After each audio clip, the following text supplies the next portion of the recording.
So, here I'm sharing my 5 best learning from Byju's.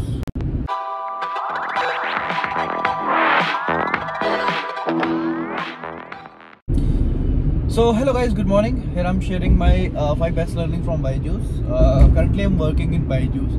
As you all of know, आप सब जानते हैं कि Byju's में वर्क कर रहा हूँ मैं। और जो अब तक मैंने एक साल में लगभग 1 साल मुझे कंप्लीट हो चुका है Byju's के अंदर। वहाँ पे क्या मेरी बेस्ट लर्निंग है 5, वो मैं आपके साथ शेयर कर रहा हूँ, ताकि आप भी इन चीज़ों से कुछ सीख सको और जो चीज़ें बोल रहा हूँ वो चीज़ें ना करो, या फिर जो बोल रहा हूँ वो करो, ताकि आपको फ़ायदा रहे। क्योंकि देखो, मुझे ये सीखने में 1 साल लगा। आपको मैं चाहता हूँ कि इसको सीखने में कम से कम टाइम लगेगा। इस चीज़ को पहले से आप सीख के ही जाएँ, कहीं भी जाते हो तो, ताकि कहीं ना कहीं चीज़ों में इम्प्रूवमेंट हो, आपका नुकसान ना हो। ठीक है, वही सारी चीज़ों के बारे में डिस्कस करेंगे यहाँ पे। तो first learning is that guys, देखो बायजूस जो है आपको एक डेडलाइन रेडी पर्सन बनाता है। ठीक है, हमेशा जो कह रहे हो ना लर्निंग, तो पहली लर्निंग क्या है कि डेडलाइन रेडी रहना, यानी कि जो टारगेट्स हैं, ठीक है, उससे पहले अपना जॉब फिनिश कर दो। देखो ऑब्वियसली बात है, देखो आपको बायजूस में या किसी भी कंपनी में सिर्फ सेल्स टारगेट तो मिलते ही हैं, लेकिन उसके साथ साथ बहुत सारे अलग अलग टारगेट्स भी होते हैं जो इनपुट्स के रिलेटेड होते हैं।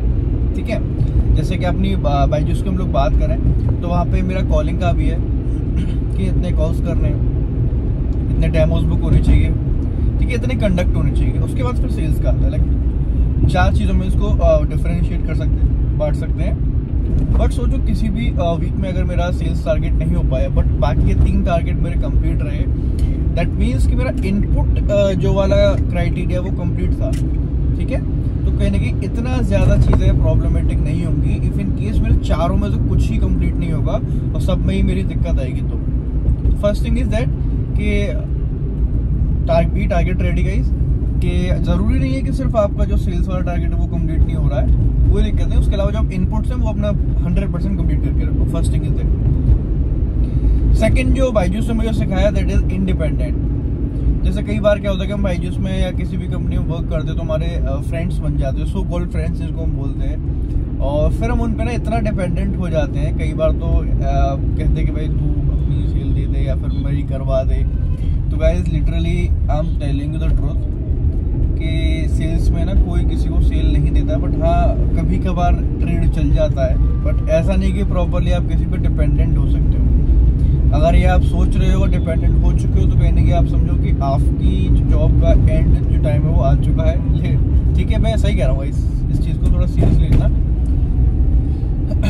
ठीक है, बी इंडिपेंडेंट, क्योंकि आप जब डिपेंडेंट रहोगे तो उससे क्या रहेगा, देखो आपका मन करेगा नहीं, आपको लग रहा है कि वो बंदा एक ना एक सेल जितना आपको चाहिए वो दे देगा, तो कहने कि आपके इनपुट्स नहीं आएंगे, और इनपुट्स नहीं आएंगे तो सेल्स भी नहीं आएगी। 1-2 हफ्ते वो करा देगा, लेकिन उसके बाद क्या, ऑब्वियसली होता है उसका भी पर्टिकुलर टारगेट रहेगा। और इतना अच्छा कोई नहीं होता है सेल्स में, ट्रस्ट मी।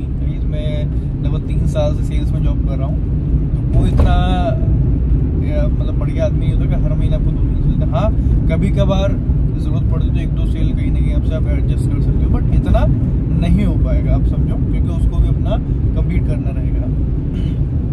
ठीक है, third thing is that guys कि do not trust anyone blindly. ठीक है, मतलब जैसे कि मैं कलीग्स की बात कर रहा था, जो फ्रेंड्स की बात कर रहा था जो आपके ऑर्गेनाइजेशन में आपकी कंपनी में है, तो कहीं ना कहीं उनको ट्रस्ट मत करिए ब्लाइंडली।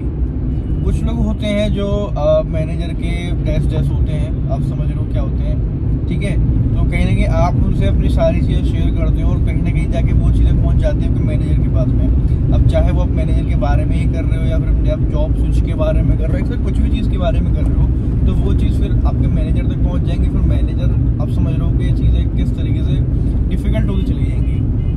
तो किसी पर ट्रस्ट मत करो, बस जो लिमिटेड इन्फॉर्मेशन है जो ऑर्गेनाइजेशन रिलेटेड है बस उसको ही शेयर करो अपने जो कलीग्स हैं उनके साथ में। और बाकी चीज़ का कोई बेनिफिट नहीं है, क्योंकि मैंने काफ़ी करके देख चुका हूँ मैं। ठीक है, लिटरली ऐसा होता है गाइस कि कोई ना कोई एक बंदा तो होता है जो मैनेजर का डैश होता है और उसकी डैश करता है। ठीक है, तो उसको सारी चीज़ें बताएगा और उसका क्रेडिट वो लेके जाएगा। उसको लगेगा गाइस कि अब ये मैनेजर मुझे बहुत ग्रोथ दे देगा, सीधा मैनेजर बना देगा, ये कर देगा। ऐसा कुछ नहीं है, वो बेवकूफ़ है, उसको भी कुछ नहीं पता। पर चीज़ें कहीं ना कहीं आपके लिए वो दिक्कत दे देगा। ठीक है, तो do not trust anyone blindly. ठीक है, blindly I am mentioning blindly.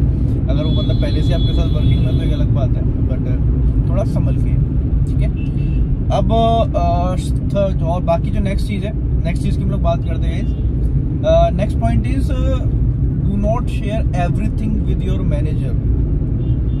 ठीक है, कई बार ऐसा होता है कि हमारी सेल्स वगैरह हो जाती है, मैनेजर काफ़ी आराम से हमारे बगल में बैठा हुआ है, चीज़ें बात कर रहे हैं, तो हम ना एकदम ओपन अप हो जाते हैं। सारी की सारी जो डिटेल्स होती है ना, मतलब जो हम सोच रहे होते हैं, फ्यूचर प्लान्स क्या है, मतलब जो हमारे वीकनेसेस हैं, सारी चीज़ें मैनेजर को बताए थे। गाइस ये सबसे बड़ी गलती आप कर दो, ये मत करना। ये मैंने पहले भी सीखा हुआ और बायजूस से स्पेशली सीखा, क्योंकि होता क्या है गाइस, अभी तो मैनेजर आपकी ये जो पॉजिटिव टाइम है, जो हैप्पी टाइम है, उसमें आपके साथ है, लेकिन कहीं ना कहीं इफ इन केस आपकी सेल नहीं हुई, कुछ प्रॉब्लम हुई ना, तो वही जो आपने नेगेटिव पॉइंट्स बताए हैं, उन्हीं पॉइंट्स को हाईलाइट करके ना वो आपको पेलेगा इन द सेंस कहीं ना कहीं आपकी प्रॉब्लम में खड़ी कर देगा, और कहीं ना कहीं वो उसी चीज़ को हाईलाइट करेगा बार बार। ठीक, कई बार ऐसा होता है ना, हमारे जो वर्क कर रहे हैं उसमें कुछ हम थोड़ा बहुत एडजस्ट करके मैनिपुलेट करके काम कर लेते हैं, फिर उस चीज़ को हम शेयर कर देते हैं कि मैंने इस टाइम ऐसे किया था, तो उस टाइम पे कुछ नहीं बोलेगा क्योंकि उस टाइम पे सेल करी हुई है। लेकिन जब जिस दिन या जिस हफ्ते आपकी सेल नहीं होगी, आपको परफॉर्मेंस डाउन जा रहा होगा, उसी हफ्ते पकड़ लेगा आपको, उसी पॉइंट पे आपको कई बातें सुनाएगा, हज़ारों चीज़ें सुनाएगा कि तुम ऐसे करते हो, ये वो फलानी चीज़ है। तो बी प्रोफेशनल गाइज, क्योंकि गाइज ये चीज़ें ना पर्सन टू पर्सन डिफरेंशिएट करती हैं, वेरी करती हैं, मैं मानता हूँ, बट आप देख लेना अपने हिसाब से। बट मैं रिकमेंड यही करूँगा कि ना ही शेयर करो, ज़्यादा अच्छा है, क्योंकि काफ़ी लोग होते हैं, आपका जो सही टाइम चल रहा है तो आपके साथ बहुत अच्छे से रहेंगे, मैं मैनेजर्स की स्पेशली बात कर रहा हूँ, और नहीं तो जो लॉयल होते हैं ना, ज़्यादातर वो कंपनी के लॉयल होते हैं, लेकिन यार उनको नहीं पता कि लॉन्ग टर्म में हम ही लोग हैं, यानी कि जो उनकी टीम है वही उनको खड़ा करती है, वही इनको बात करें तो टॉप 3 की बात करें या जिस भी लेवल पर हमें पहुंचाते हैं, वो अकेला तो कुछ नहीं कर सकता है। बट कुछ लोग होते हैं जो इस चीज़ को नहीं मानते और चीज़ें प्रॉब्लम हो जाती है, फिर तभी दिक्कत आती है ना टीम्स में। So back to the point guys, कि मैं तो यही रिकमेंड करूंगा आप लोगों को कि do not share everything with your manager. बस जो अपने जॉब से रिलेटेड पॉजिटिव चीज़ है, जो एक मैनेजर को जानना चाहिए, सिर्फ उतना ही आप बताएं, दैट्स ऑल, उतना रहे, बाकी फालतू चीज़ें बताने की जरूरत नहीं है, आपको ही वो चीज़ें आगे दिक्कत देंगी। मैं बता चुका हूँ कैसे दिक्कत देंगी, वो भी क्लियर कर चुका हूँ मैं। कहीं ना कहीं जब भी आपका नेगेटिव पॉइंट है, जब भी आपको वीक टाइम होगा, उस टाइम वो चीज़ जरूर लेके आएगा 110%, ये एक्सपीरियंस के साथ मैं बोल रहा हूँ। ठीक है, बस next thing is that do not take your manager seriously. तो सीरियसली से मेरा मतलब कभी कभार होता है कि जब आपसे काम नहीं हो पा रहा, मतलब इनफेक्ट आपका रिजल्ट नहीं आ पा रहा, काम तो अभी तक कर ही रहे हो, तो आपका मैनेजर बहुत चिल्लाएगा, ये बोलेगा, वो करेगा, कुछ भी करेगा, तो उसको सीरियसली नहीं लेने का। इफ इन केस आपको उस ऑर्गेनाइजेशन में काम करना है तो तब बता रहा हूँ, नहीं करना है तो फिर आप लेके कुछ भी कर सकते हो, that is your call guys.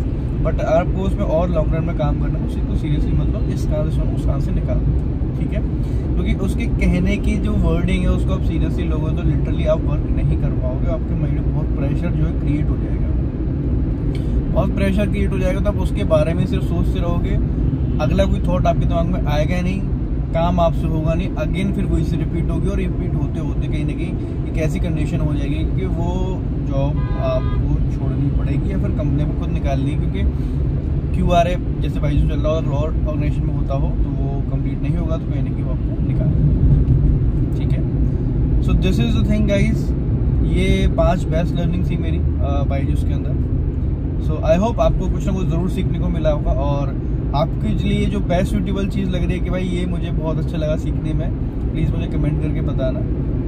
और guys thank you so much for your support, मैं यही कह सकता हूँ।